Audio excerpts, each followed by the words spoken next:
estado contando el precio del aceite, del pan, de la carne, la benzina, la parafina, todo lo que se necesita y ahora más encima que vienen los fríos, ¿no? ¿Qué podemos hacer? ¿Quién nos va o quién va a defendernos? El doctor Bolsillo. Muy oiga, buenos días, doctor Bolsillo, no se me suba por el chorro. ¿Por qué, oiga? Porque ahora lo subí a la categoría de Chapulín Colorado. Pero no me diga eso. Eso, pues. ¿Pero por qué me puso así? No sé, se me ocurrió. Oye, lo primero, mira, yo creo...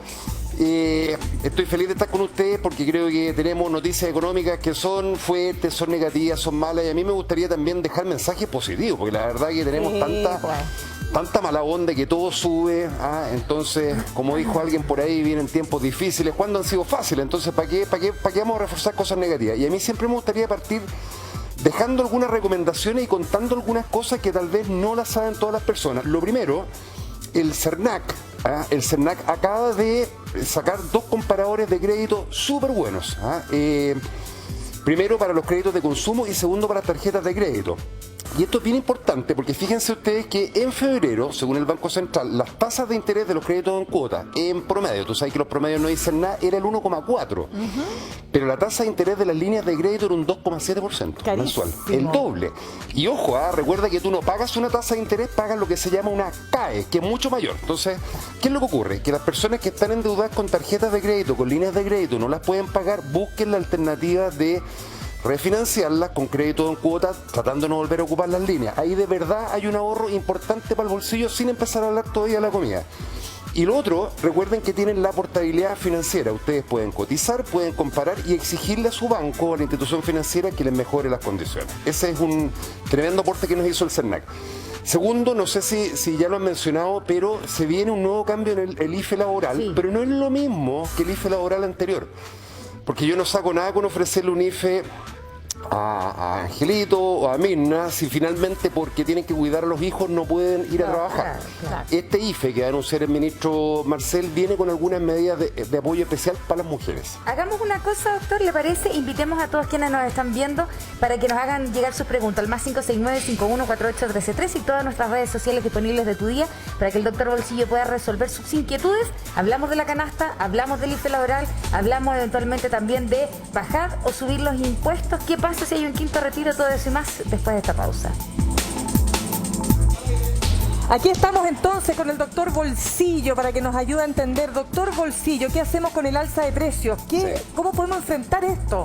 Bueno, vienen, como hemos visto acá, y todos estos productos que tenemos han tenido un alza importante de precio en no solamente los últimos años, sino que el último mes. Prácticamente hay fíjate que los limones... ¿Qué corte tiene ahí de carne, verdad? Me llamó la atención. Este está bueno, Está tan cara que estoy que me la llevo. Asado carnicero.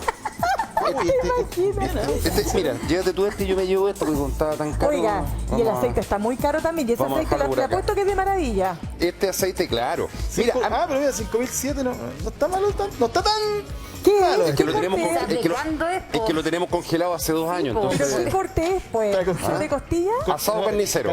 Asado carnicero, ya. Mira, ustedes han oído hablar, salió con bastante profusión en la prensa estos días de la canasta básica de alimentos. Sí. ¿Escucharon de eso? Sí, pues. ¿Saben lo que es? Sí, pues.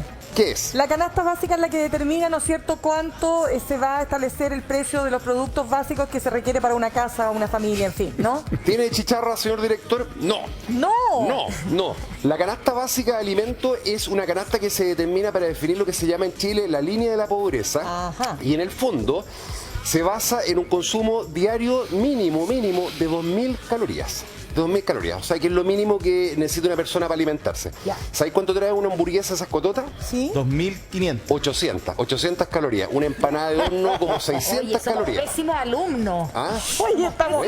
¿Sabes que no nos sigue preguntando que no queremos hacer el ridículo? Por ya, favor. pero ojo. Eso de la hamburguesa que tiene 800, un dato que no sé dónde lo saca usted. No, pero sí. Porque tú dices que es más. No, puede ser más, puede ser menos, no tengo idea. No, pero te estoy hablando de la hamburguesa promedio. Entonces, ¿qué es importante? Que una canasta súper básica que está evaluada en 59.000 pesos por persona. Ojo, o sea, se supone que una persona se alimenta con 2.000 pesos diarios y se compone de 80 productos alimenticios de los cuales 63 subieron de precio en febrero. Pero espérese, ¿los productos de la canasta pueden ir cambiando cada cuánto tiempo? Muy buena pregunta. Estoy como el doctor Ugarte. Muy buena pregunta. Mira, van cambiando porque la canasta también refleja las preferencias alimenticias de las personas. Entonces hay productos que tienen más preponderancia, otros menos. Lo que ha ocurrido es que en la canasta básica han subido de precio alimentos que son básicos a las personas, o sea, todos los derivados del trigo, de la harina, los fideos, las carnes, los lácteos, ¿ya? Y mira, solamente en febrero los tomates subieron un 6,7%.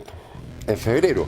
El aceite vegetal que comentábamos recién, un 5,1%, pero no es el aumento de todo un año, es el aumento del mes. Entonces, si uno suma y sigue, el pan, la harina, y fíjate que los espirales, que son muy consumidos por la familia, subieron un 10% de precio. ¿Cómo un 10%? Claro, un 10%. Y ojo que esto ocurrió en febrero. Todos los efectos de la guerra, las consecuencias, lo estamos viendo recién ahora en marzo, con el alza de los precios. Ayer en el supermercado estaba en oferta el aceite.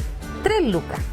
El litro. Carísimo. Oferta. Claro. Carísimo. Y esa es la oferta. Claro, 3 lucas. Carísimo. Aquí tenemos una gráfica que preparamos para mostrarles cómo han ido cambiando algunos precios. Fíjate, por ejemplo, el pan y la harina. O sea, subió prácticamente 300, 400 pesos el pan. En algunas panaderías en regiones el kilo de pan ya está prácticamente a 2.000 pesos. Tenemos otros precios para mostrarles. Los aceites, lo que decía recién el Angelito. Fíjate que del año 2020 al 2022, el aceite Maravilla, y estos son los precios más baratos, estamos hablando prácticamente de 3.000 pesos, o sea, prácticamente subieron el doble. En un año el aceite ha subido como un 60% de precio. Entonces, me gustaría intercalar esto también con dar algunos anuncios que va a hacer el ministro Marcel probablemente o el presidente Boric probablemente esta semana, porque yo creo que es bueno complementar esto con algunas noticias que nos ayuden. Se viene lo que se llama el Plan de Reactivación Económica Inclusiva, que tiene varias patas, pero fundamentalmente hay 2 o 3 que son importantes para ustedes. Lo primero, que va a tener algunas medidas para potenciar el empleo, ¿no es cierto?, y especialmente la reinserción al mundo laboral de las mujeres y de los jóvenes y personas mayores de 55 años que hoy día están viendo estos problemas respecto a la falta de ingresos. Lo otro que es bien importante, que se viene la propuesta del aumento del salario mínimo. ¿Se acuerdan cuando hablábamos ayer de los retiros? Que lo que decía el diputado, que las personas de más baja renta, y que lo explicó más o menos nomás, pero bueno, lo digo de picado que queda, pero estamos conversando. Sí, oye, lo que ocurre es que el salario mínimo está hoy día en 350.000 pesos y lo que planteó el presidente es subirlo a 400.000.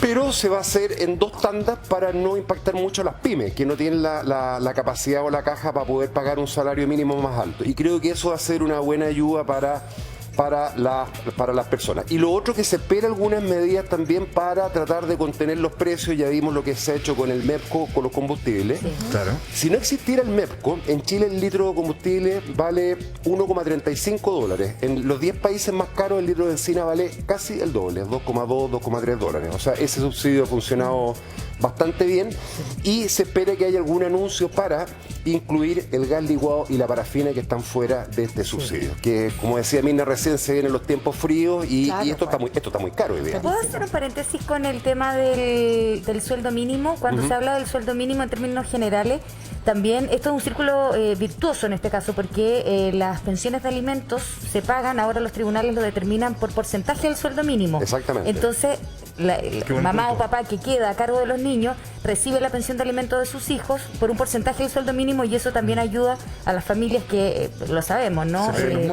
Es harto lo que se sufre con el tema de la pensión de alimentos. Por supuesto, o sea, si piensa que aquí, Angelito, lo más perjudicados son fundamentalmente las mujeres, y las mujeres que están a cargo de su hogar, que han visto todo esto, estas consecuencias económicas, y que finalmente son las que se tienen que hacer cargo de estas canastas alimenticias, que hoy día son más caras. Se han discutido algunas ideas de subsidiar algunos productos, ¿ya? Pero lo que ha dicho el ministro Marcel es que hay que atacar la inflación como un problema, porque si hoy día subsidias el pan, bueno, mañana hay que subsidiar los tomates, después subsidiar el gas licuado, y son mecanismos. ¿Sabe qué pasa, doctor? Porque efectivamente, si vemos que todos estos precios aumentan, me decía un comerciante hace poco, eso afecta derechamente a sus ventas, que no tienen nada que ver con todos estos productos. Entonces, por eso la inflación afecta a todo al final del día, porque nosotros hablamos mucho de inflación o del aumento de ciertos productos y particularmente nos enfocamos, por supuesto, en estos, porque son los más importantes, porque definen lo que es la canasta básica de explicar el doctor, o porque son del diario vivir, por decirlo de alguna forma. Pero me decía un comerciante, dueño de pyme, de productos nada que ver, tuberías para otra cosa, da lo mismo. ¿Ya? Me dice, bueno, pero es que lo que no se dice en la tele es que cuando todo esto sube, yo también dejo de vender. Me compran mucho menos, porque tienes las razón. prioridades de la familia son distintas. claro. No es que es porque uno inmediatamente también piensa que los sectores acomodados evidentemente todavía pueden sortear estos precios, qué sé yo. Pero sí produce que sectores que tienen un poquito más dejen de comprar otro tipo de productos. Por eso el tema de la inflación termina afectando en general a la economía. Claro. Y no es solamente que el pan esté caro, que el aceite esté caro. Por lo mismo, y ahí estoy de acuerdo con el doctor, si aparecen parlamentarios que ofrecen subsidios específicos, tienen que estar súper estudiados y muy serios, porque como usted bien dice, es muy popular hacerlo. Claro. Evidentemente si te dicen a ti, mira, vamos a lograr con un subsidio bajar el precio del pan, pucha, qué bueno. Pero puede aparecer otro grupo de interés que va a decir, ¿y por qué el pan? ¿Y por qué no Oye, el pero, aceite? ¿te acuerdas Y que- después va a aparecer una pyme que no tiene nada que ver con estos productos y te va a decir a ti, bueno, pero Claro. ¿y en qué me ayuda a mí? Si yo Ahí genero tenemos un empleo, problema. sí. Doctor, pero yo me acuerdo la semana pasada, a lo mejor pasó muy inadvertido, pero alguien salió diciendo debiésemos bajar el impuesto a algunos productos de la canasta básica. Mira, sí, lo que ocurre, Angelito, es que yo he escuchado hartas propuestas y algunas son ideas súper bien intencionadas, pero finalmente no funcionan, porque volvamos al tema de los subsidios. ¿Qué subsidios funcionan bien en este país? El subsidio de los combustibles. Y por una razón súper simple, porque la ENAP, este monstruo que controla a todas las grandes empresas que son distribuidoras, y tiene una superintendencia que se preocupa que el subsidio le llegue a las personas. ¿Ah? Y el otro subsidio que funciona bien, independiente del problema, es el habitacional, porque está súper focalizado. Entonces, pero ¿qué es lo que pasa si tú subsidias el pan? ¿Cómo lo hago? Tengo una red de miles de panaderías. ¿A quién Claro. subsidio? El productor de trigo. ¿Y cómo me aseguro que si bajo el pan en 300 pesos, Va hacia el precio total. po. en la cadena no vayan todos pegándose un recorte y al final la rebaja sea 50? Bueno, de hecho a mí un panadero me decía, sí, ¿por qué los parlamentarios que ofrecen el subsidio al pan hablan de las panaderías cuando tienen que hablar justamente de los productores de trigo? Pues, Que claro. allí tú tienes la capacidad de afectar un punto del mercado que se distribuye hacia todos. Claro. En cambio las panaderías, me decía, en Quilicura somos... ¿Cuántas personas haciendo pan? Tienes 3 industriales, 100 chicas, otras específicas de ciertos tipos. Se da una competencia muy diversificada, que eso es bueno, pero no hay cómo tú subsidias cada uno. No se entiende nada. Entonces, por eso muchas veces son muy populares las propuestas y a las personas se les da la idea de que se puede subsidiar el pan o se le puede quitar un impuesto a algo de esto, pero como dice el doctor, no soluciona el problema. Claro. Porque- Bueno, y el problema es al revés. Después, cuando tú quitas el subsidio, vuelvas al impuesto, queda la escudo y tiene un descontento social súper importante. Mira, pero yo le tengo mucha confianza y de verdad le deseo el mayor de los éxitos al ministro Marcel. En lo que se comprometió ayer públicamente, dijo que él se iba a preocupar de atacar el problema inflacionario general, porque imagínate, si suben 66 productos de la canasta básica, hay un montón de productos que están fuera, imagínate, los limones un 17%, o sea, el azúcar un 8%, el azúcar es un bien necesario para la familia, Absolutamente. Pero entonces... ¿vamos a subsidiar todo? Claro, vamos ¿Le a vamos a subsidiar quitar el IVA a todo? Que es ¿Cómo el lo tema, hacemos? pues, Y claro. los controles de precios no funcionan en ninguna parte del mundo, entonces Bueno, creo que pero hay que alguna confiar en Marcel. solución le tenemos que dar a las personas de este país porque, claro, acá hay necesidades y los productos básicos, como usted ha dicho, doctor Bolsillo, son esenciales. Pues ¿para qué? Para poder parar la olla todos los días y para que haya un mínimo de dignidad. Vamos a estar muy pendientes respecto de cómo siguen subiendo los precios, cómo podemos ayudarlos a ustedes también con nuevas recetas, ¿no es cierto?, desde el punto de vista de cómo ahorrar más. Muchas Y vamos a gracias. estar Gracias a atentos usted. a las declaraciones de Mario Marcel a propósito de las propuestas. Muy claro lo que tú estás diciendo, Ángel. Gracias, doctor Bolsillo. Gracias.